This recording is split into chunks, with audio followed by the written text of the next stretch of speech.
ধর্ষকের শাস্তি অবশ্যই ফাঁসি হওয়া উচিত অথবা যাবজ্জীবন কারাদণ্ড। এর বেশি আসলে আমার মনে হয় না যে এর উপরে কোনো মানে যাবজ্জীবন দেওয়ার পরও কিন্তু অনেকে বের হয়ে যাচ্ছে আইনের মানে ফাঁকফোকর দিয়ে। এখন বর্তমানে মানে সোশ্যাল মিডিয়া আমাদের সাথে লাগায় না, প্রকাশ্যে ফাঁসি দাবি করে। হ্যাঁ অবশ্যই ফাঁসি প্রকাশ্যে ফাঁসি অথবা জনগণ তাকে মেরে ফেলবে। ধর্ষকদের পক্ষে যে আইনজীবী দাঁড়ায় আমি মনে করি সে একজন ধর্ষক, তারও শাস্তি হওয়া উচিত। কারণ একটা ধর্ষকের এত এই যে চাক্ষুষ মানে চোখের সামনে জিনিসগুলো দেখছে ধর্ষণ হচ্ছে, মানে তারা কি করে একজন ধর্ষকের সাপোর্ট করে, তার মানে সে একজন ধর্ষক এবং তারও একটা শাস্তি হওয়া উচিত। আচ্ছা, আসিয়ার বিষয়ে যেটা বলবো, আজকে আসিয়া কতদিন ধরে মৃত্যুর সাথে পাঞ্জা লড়ছে। হ্যাঁ, ঘটনা কিন্তু আজকের না, ঘটনা বিগত কয়েকদিন ধরে ঘটে আসছে এবং এটা প্রকাশ হয়েছে যে কারা কারা তাকে ধর্ষণ করেছে। এখনো কিন্তু কোনো দৃষ্টান্তমূলক শাস্তির ব্যবস্থা করা হয়নি।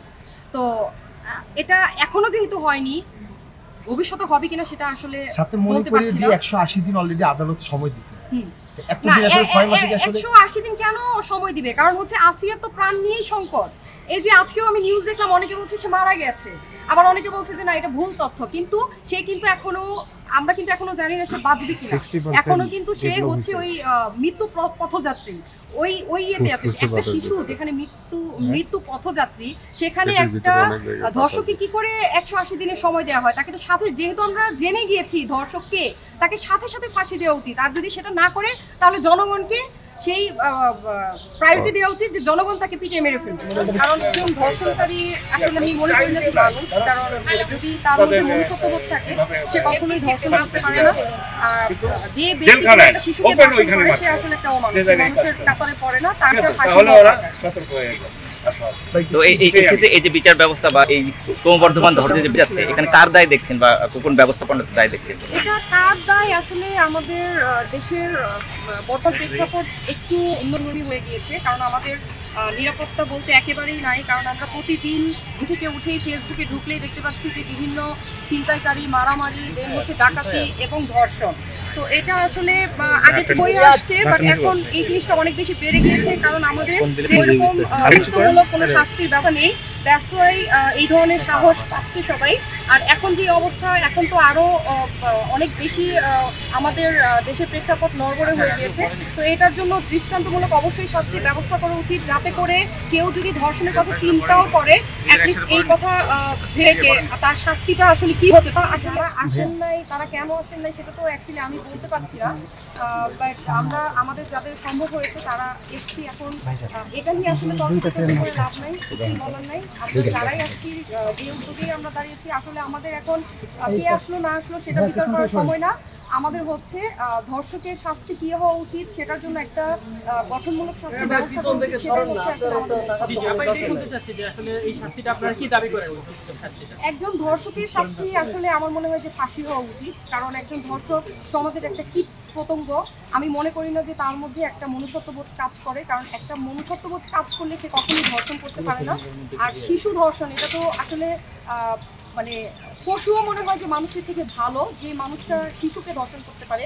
একটা শিশু, সে নারী, সে যে একটা নারী, সেই অবস্থাতেই তো সে থাকে না। একটা শিশুকে কি করে একটা মানুষ ধর্ষণ করে? বুক কাঁপে না মানুষের?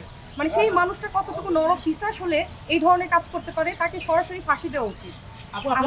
বিনোদনের প্রোগ্রাম হলে নায়ক নায়িকার অভাব থাকে না, মানুষের অভাব। যখনই একটা যেমন আমরা দেখছি অঞ্জন আপনার মৃত্যুর সংবাদ, তারপরে এই যে দর্শনের এই সংবাদগুলি শুনে আসলে আপনাদের নায়ক নায়িকা কেন আসে না?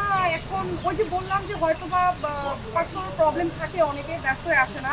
বিনোদন প্রোগ্রামে তো সবাই আসে, বিনোদন প্রোগ্রামে সবাই আসে। এখন হচ্ছে যারা যারা আসেন নাই আপনারা কাউন্ট করেন কারা কারা আসেন নাই, এবং তাদেরকে যদি ওইভাবে পান তখন তাদেরকে কোশ্চেন করেন। এখন কেন আসেন সেটা তো আমি আসলে বলতে পারছি না। আমার সম্ভব হয়েছে, আমি যদি অনেক অসুস্থ, তারপর আমার মনে হয়েছে এখানে থাকা উচিত, যাওয়া উচিত, আমি এসেছি। এখন কেন অন্য শিল্পীরা আসে নাই সেটা তো আমি বলতে পারবো না, কারণ এটার দায়ভার তো আমার না। আমাদের বাসে যেতে হয়, যাওয়া আসা করতে হয়। তো ওই জায়গা থেকে একেবারেই হচ্ছে ইনসিকিউর ফিল করি। আর এখন বাসা থেকে বের হতে আতঙ্ক লাগে।